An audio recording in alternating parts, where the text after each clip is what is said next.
Le courant passe de nouveau à 95% ce soir. Le trafic des trains et des métros complètement rétabli. Demain encore des délestages. Dans l'avenir, une telle panne risque de se reproduire. Pourquoi, comment? Les explications de Georges Leclerc. Mesdames, Messieurs, bonsoir. La France en panne d'électricité pendant 4 bonnes heures et parfois plus. Vous l'avez tous vécu, vous avez tous quelque chose à raconter sur cette extraordinaire perturbation qui a gagné la quasi-totalité du territoire français. Une partie de la Belgique et une partie de la Suisse à 8h27 ce matin. Seule l'Alsace a été épargnée par la panne. Doucement, très doucement, le courant a été rétabli à partir de midi. Il est aujourd'hui rétabli à plus de 95%. Il y a eu encore quelques petits problèmes il y a quelques minutes. Il y en aura d'autres demain matin, mais ce ne sera rien en comparaison avec ce qui s'est passé ce matin. Les trains bloqués en race campagne, le métro entre deux stations, les embouteillages, bref, la désorganisation la plus complète. Tout cela parce qu'un câble d'alimentation entre la Lorraine et la région parisienne avait sauté. 8h27 ce matin, une panne d'électricité paralyse presque toute la France. Dans les grandes villes, les rames de métro s'arrêtent. Les passagers évacuent les stations. À Paris, on ferme les grilles de la RATP. Les feux tricolores ne fonctionnent plus et d'importants embouteillages bloquent le centre des villes. De nombreuses personnes restent coincées dans les ascenseurs, nécessitant pour les dégager l'intervention des pompiers. Les chauffages ne fonctionnent plus. À Ussel, un chirurgien termine une opération avec une lampe de poche. Cette panne géante est la plus longue qu'ait jamais connue la France. Seule la région du Nord a été épargnée grâce au courant en provenance d'Allemagne. Les usagers peuvent se dire que si l'on n'a pas de pétrole et plus d'électricité, il reste encore la possibilité d'avoir des idées. Bonjour à tous et bienvenue sur Monde Mystérieux. Imaginez-vous 2 minutes.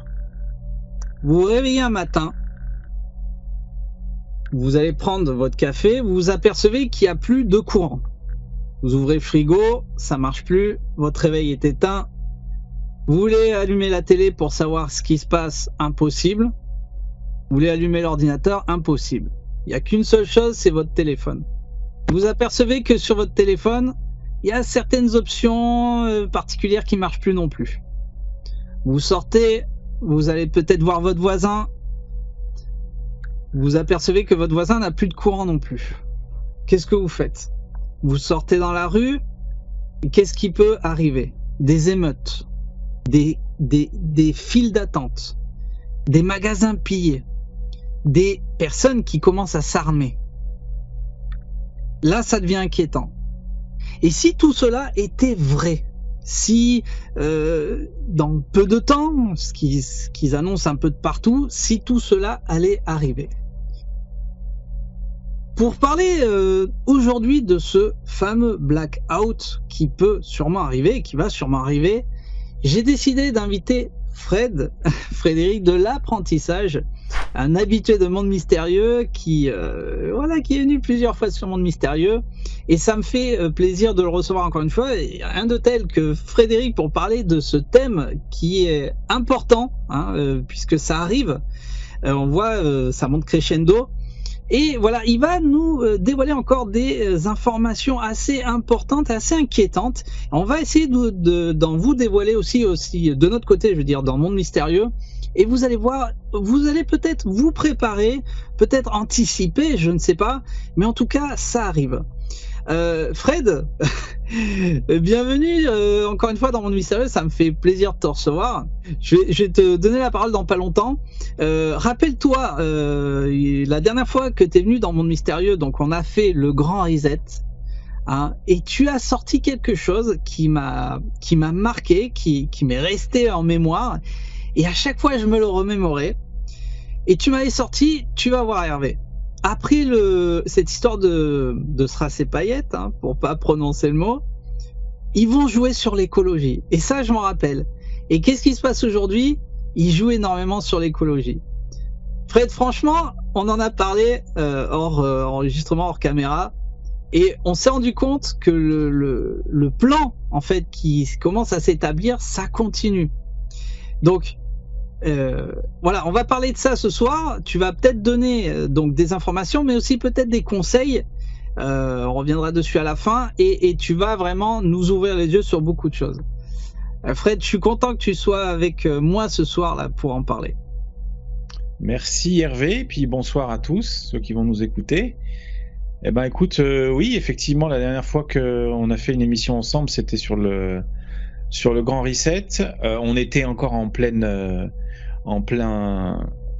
Corona Circus, et ça s'est un peu calmé, et comme tout le monde sait, ça a pris un peu le second plan par rapport à d'abord la guerre en Ukraine.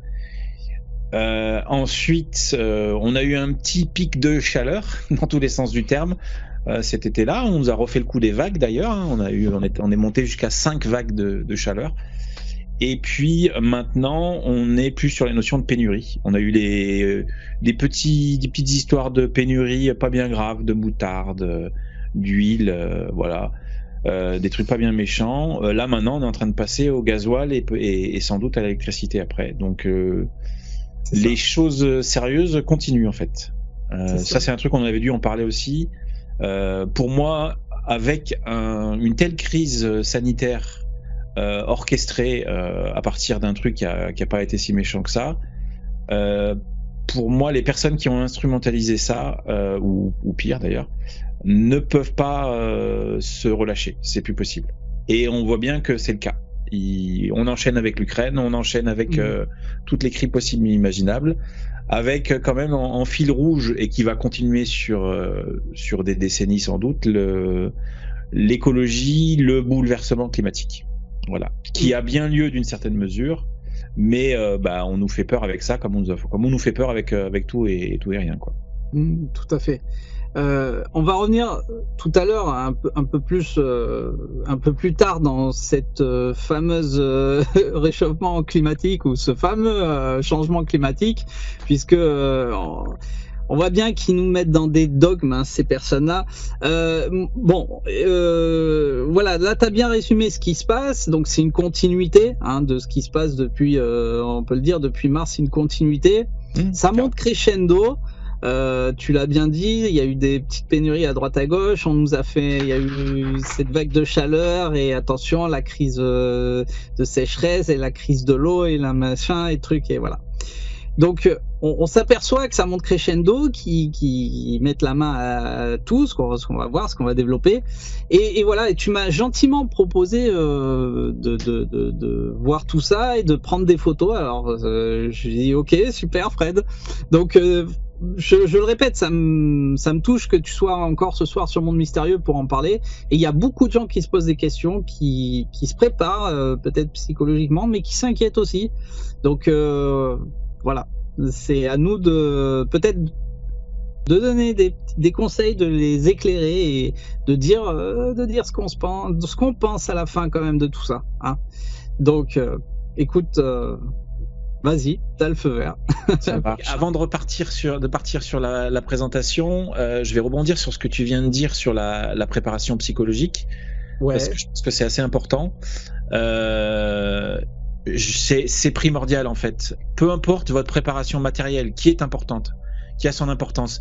On va essayer de vous donner des conseils. Il y a tout un tas de remarques qu'on va faire. Si vous cochez pas toutes les cases, c'est pas grave. Le plus important sera toujours votre mental, votre préparation psychologique et mentale. Toujours. Et après, tout ce qui est préparation matérielle, c'est du bonus, même si c'est important. Mais voilà, c'est ça à garder en tête. Faut pas, tout ce qu'on va présenter là, il faut pas. Le but, c'est pas de faire peur. Et puis l'émission finie, après vous êtes un peu plus flippé que d'habitude, quoi. Non, c'est pas ça l'objectif. L'objectif, c'est vraiment de poser les choses telles qu'elles sont, vers quoi on va très certainement, et puis de proposer des petites solutions. Et puis le simple fait de se mettre ça en tête, même si c'est des choses assez négatives qui se profilent, le fait d'être mentalement préparé au négatif, ça ne pourra que mieux se passer. Voilà, c'est bien de préciser là, ça, Fred. Effectivement, parce que je sais qu'il y a, comme je t'ai dit, il y a énormément de gens qui attendent cette interview, hein. J'ai reçu des messages, oui, j'ai hâte de voir ça, etc. Donc je sais que le Grand Reset, ça avait fait beaucoup de bruit, ce qu'on avait fait tous les deux. Donc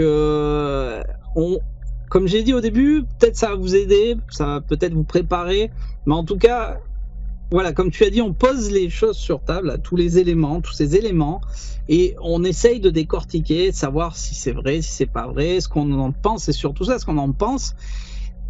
Et bon, je vais quand même donner mon avis à la fin un petit peu, parce que je trouve ça ignoble de ce qui arrive en ce moment. Mais bon, on reviendra dessus, Fred.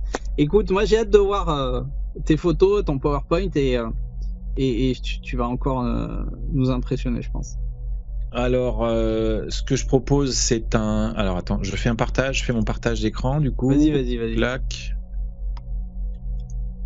Est-ce que c'est bon? C'est bon, c'est tout bon. Voilà, le blackout. Impeccable. Pour ceux qui n'ont pas encore deviné, on devine une carte de l'Europe de nuit, en fait. Les points blancs, c'est tout l'éclairage, et puis le reste, voilà, c'est les zones moins éclairées.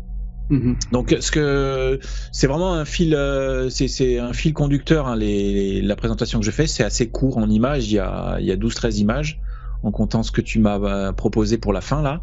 Et voilà, on va essayer d'échanger. Il y a des slides sur lesquels on passera plus vite, et puis on va essayer d'échanger pour couvrir tout le sujet, quoi, du mieux qu'on peut. Voilà, moi j'ai des grands axes. Ce que je vais faire dans un premier temps, c'est que je vais faire un historique des blackouts du passé, depuis qu'il y a l'électricité. En gros, depuis le début du XXe siècle, pour ce qui est des premiers blackouts, mais même si l'électricité c'est avant.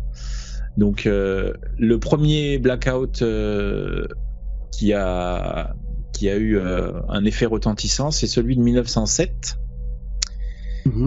Qui a eu lieu à Paris. Alors j'ai trouvé aucune info particulière, j'ai pas trouvé d'image d'époque ou quoi, ou même d'article d'époque, mais peu importe, j'ai trouvé un article qui en parlait et qui pose assez bien les bases de ce que représente un blackout d'une manière générale, de manière politique, stratégique, économique, tout ce qu'on veut.